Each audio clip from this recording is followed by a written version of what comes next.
बाबा जी की प्यारी सास संगत जी, आज जो मैं आपको बताने जा रही हूँ उससे पहले अगर आपने हमारा चैनल लाइक शेयर फॉलो और सब्सक्राइब नहीं किया है तो जरूर कर ले जी। साथ में बेल आइकन भी जरूर प्रेस करें जी, जिससे आपको बाबा जी की प्यारी प्यारी बातें पता चल सके।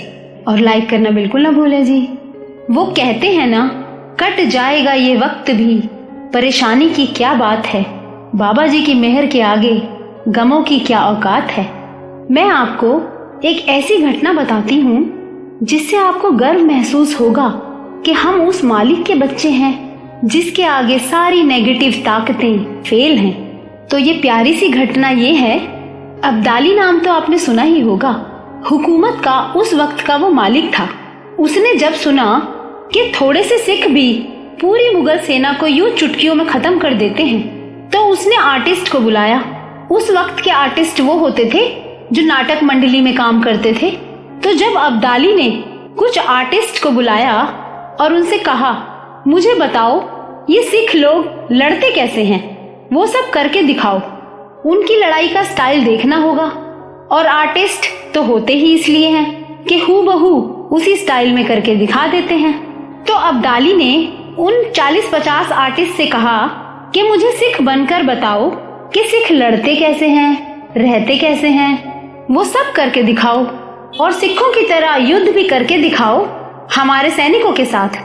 मुझे पता तो चले कि सिख होते कैसे हैं। सुना है कि कुछ लोग आते हैं और सैकड़ों को मारकर चले जाते हैं।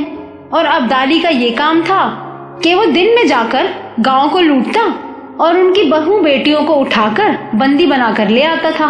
और सिख क्या करते थे, क्योंकि सिख थोड़े होते थे और अब्दाली की सेना लाखों में, तो सिख रात का इंतजार करते थे और रात के वक्त हमला करते थे, क्योंकि मुगल सेना रात के वक्त शराब पीकर मदमस्त हो जाती थी। तो रात के वक्त सिख उन पर हमला करके अब्दाली की सेना को मारकर सबको बहू बेटियों को छुड़ा ले जाते थे। क्योंकि अब्दाली की सेना चिल्लाती थी कि 12 बज गए, 12 बज गए। कहने का मतलब ये है कि रात के 12 बजे सिख आ गए और वो अब हमें मार ही डालेंगे। वो आते थे हिंदू बहू बेटियों को छुड़ाने। क्यों आते थे सिख? अपने लिए नहीं आते थे, दूसरों की बहू बेटियों की इज्जत बचाने आते थे।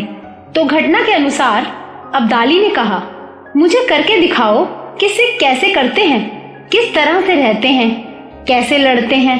तो आर्टिस्ट ने सिखों का भेष धारण किया और उसी तरह से बातें करने लगे, उनकी तरह ही चलने लगे।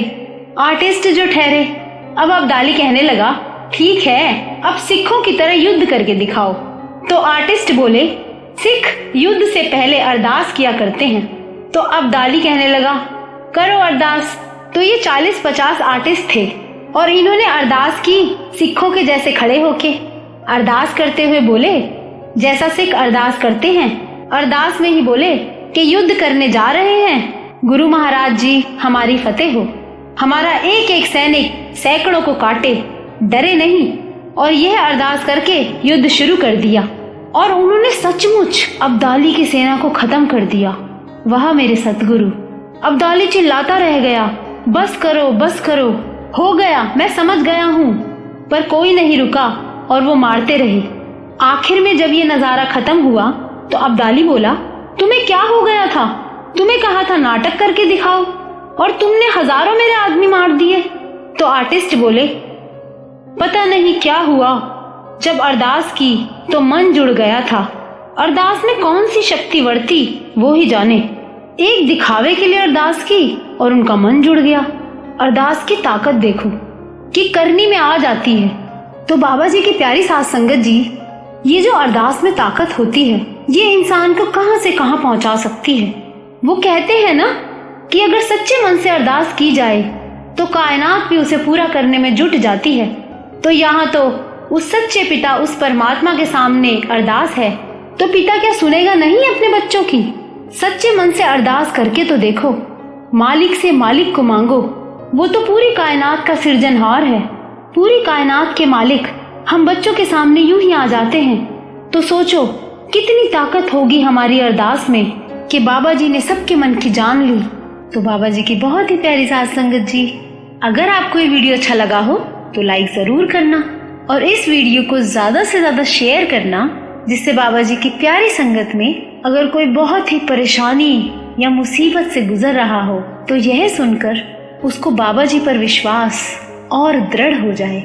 और इस चैनल को सब्सक्राइब भी जरूर करना जी।